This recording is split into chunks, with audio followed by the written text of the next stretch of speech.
बोलिए लक्ष्मी नारायण भगवान की जय।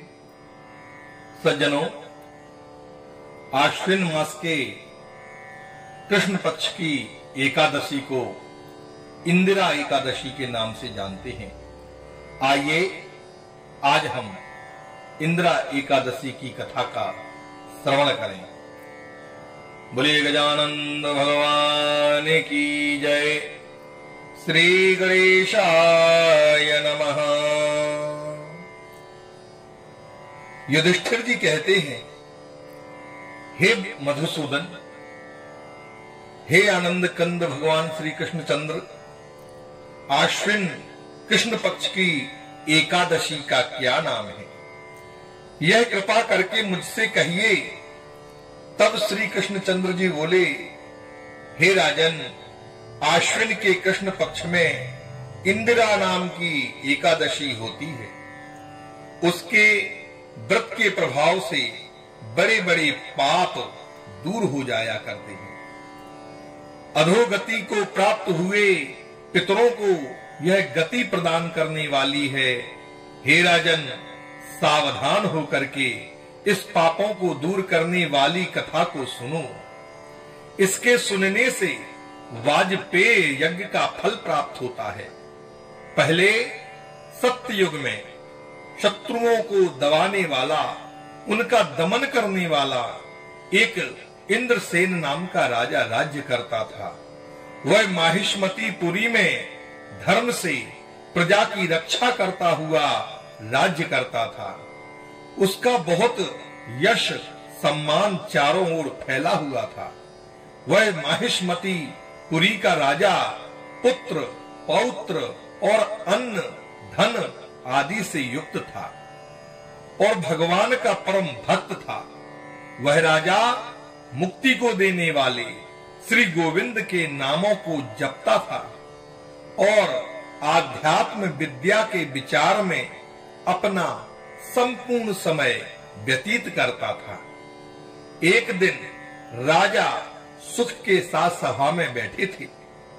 बुद्धिमान नारद मुनि आकाश से उतर करके उसी समय वहां पर पधारते हैं। उनको आया हुआ देख करके राजा हाथ जोड़ करके खड़ा हो गया। विधि पूर्वक अर्घ्य दे करके पूजन करके आसन पर बैठे हुए मुनि राजा से कहते हैं कि हे राजेंद्र, तुम्हारे सातों अंग प्रसन्न तो है ना? तुम्हारी बुद्धि धर्म में तो है ना? तुम भगवान की भक्ति तो कर रहे हो ना? नारद जी के इस प्रकार के वचनों को सुनकर के वह राजा उनसे कहता है, हे मुनि श्रेष्ठ, आपकी कृपा से मेरी सब जगह कुशल ही कुशल है। आपके दर्शन से मेरी सब यज्ञ की क्रियाएं सफल हो गई हैं।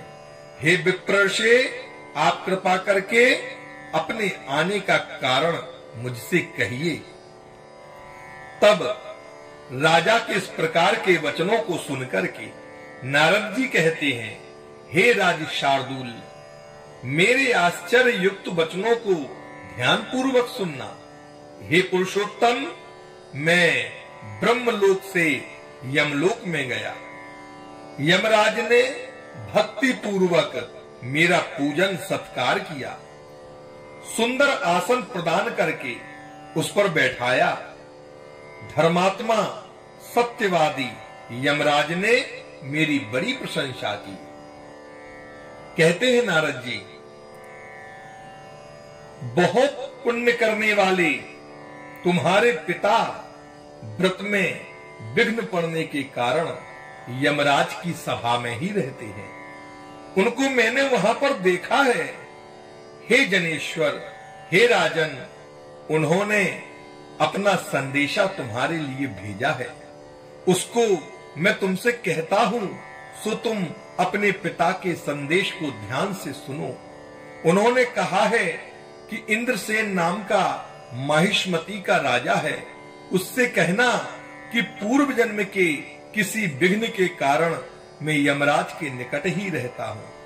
हे पुत्र, इंदिरा एकादशी के व्रत का पुण्य मुझे देकर के मुझे स्वर्ग को भेजो। हे पार्थिव, हे राजन, इस प्रकार कहने पर मैं तुम्हारे पास आया हूं। कहते हैं नारद जी, अगर तुम अपने पिता को स्वर्ग भेजना चाहते हो तो इंदिरा एकादशी का व्रत करो। उस व्रत के प्रभाव से तुम्हारे पिता स्वर्ग को चले जाएंगे। ऐसे नारद जी के मुखारविंद से वचनों को सुनकर के राजा बोला, हे भगवान, कृपा करके इंदिरा एकादशी का व्रत आप मुझसे कहिए। किस विधि से, किस विधान से, किस तिथि में इस व्रत को करना चाहिए? तब नारद जी कहते हैं, राजन, मैं इस व्रत की संपूर्ण विधि तुमसे कहता हूँ, इसे ध्यान पूर्वक सुनो। आश्विन कृष्ण पक्ष की दशमी को श्रद्धा पूर्वक चित्त से, मन से प्रातः काल स्नान करना चाहिए। फिर मध्याह्न के समय नदी आदि में स्नान करना चाहिए। पितरों के प्रसन्न करने के लिए श्रद्धा पूर्वक श्राद्ध करना चाहिए। एक बार भोजन करके रात में भूमि पर शयन करना चाहिए। प्रातः काल होने पर एकादशी को दातुन करके, कुल्ला करके अपने मुख को धोएं। फिर भक्ति भाव से उपवास के नियमों को ग्रहण करें और प्रतिज्ञा करें कि आज मैं सब भागों को छोड़ करके भोजन नहीं करूंगा तथा कल मैं भोजन करूंगा। हे पुंडरीकाक्ष भगवान, आप मेरी रक्षा करना।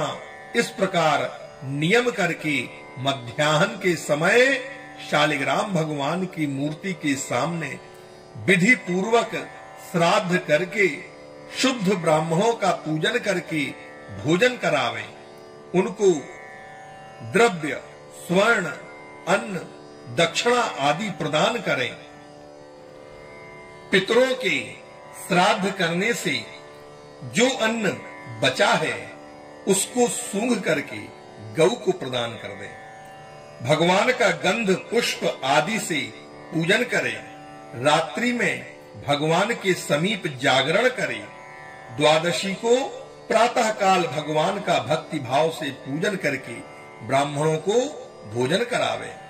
भाई, पुत्र आदि जितने भी बंधु बांधव हैं उनके साथ आप भी मौन होकर के भोजन करें। तब हे राजन, हे भूपति, इस विधि से यदि आप सावधानी पूर्वक व्रत करोगे तो ऐसा करने से आपके पिता स्वर्ग को चले जाएंगे। हे राजन, इस प्रकार मुनि के बताए हुए वचनों को राजा ने ध्यान पूर्वक सुना और नारद मुनि भी अपना संदेशा देकर के अंतर ध्यान हो गए। राजा ने समयानुसार विधि पूर्वक इस श्रेष्ठ इंदिरा एकादशी के व्रत को किया। हे कौन्तेय, राजा ने रानी, पुत्र और अपने नौकर चाकरों सहित इस व्रत को किया। उससे आकाश से फूलों की वर्षा हुई। उसने जब अपने इस व्रत को करके इंदिरा एकादशी के व्रत को और उसके पुण्य को अपने पिता को प्रदान करते हुए संकल्प किया, जिसके प्रभाव से उसका पिता गरुड़ पर बैठ करके स्वर्ग को चला गया। इंद्रसेन राजा भी निष्कंटक राज करके गद्दी पर पुत्र को स्थापित करके स्वर्ग को चली गई। यह इंदिरा एकादशी के व्रत का महात्म्य है जो कि मैंने तुमसे कहा है। इस एकादशी को करने से अनंत अनंत पुण्य की प्राप्ति हुआ करती है। इस कथा का पाठ करने से, इस कथा को सुनने से मनुष्य सभी पापों से मुक्त हो जाता है। वह इस लोक में सभी सुखों को भोग करके अंत में विष्णु लोक जाकर के भगवान श्री लक्ष्मी नारायण के पास में बहुत दिनों तक निवास करता है। ऐसा इस इंदिरा एकादशी के व्रत को मैंने आप लोगों के समक्ष कथन कर दिया है। कृपा करके आप सभी लोग भी इंदिरा एकादशी के व्रत को करिए। इस व्रत के पुण्य को अपने पूर्वजों को प्रदान करिए, जिससे आपके पूर्वज यदि कहीं भी इस भूमंडल में या अन्य लोक में, नरकों में या यमराज के पास या स्वर्ग में कहीं भी घूम रहे होंगे, वो गरुड़ पर बैठ करके श्री लक्ष्मी नारायण भगवान का सानिध्य प्राप्त करेंगे। बोलिए लक्ष्मी नारायण भगवान की जय। इति श्री ब्रह्मवैवर्त पुराणी आश्विन कृष्णे इंद्र एकादशी व्रत महात्म्यम संपूर्णम्।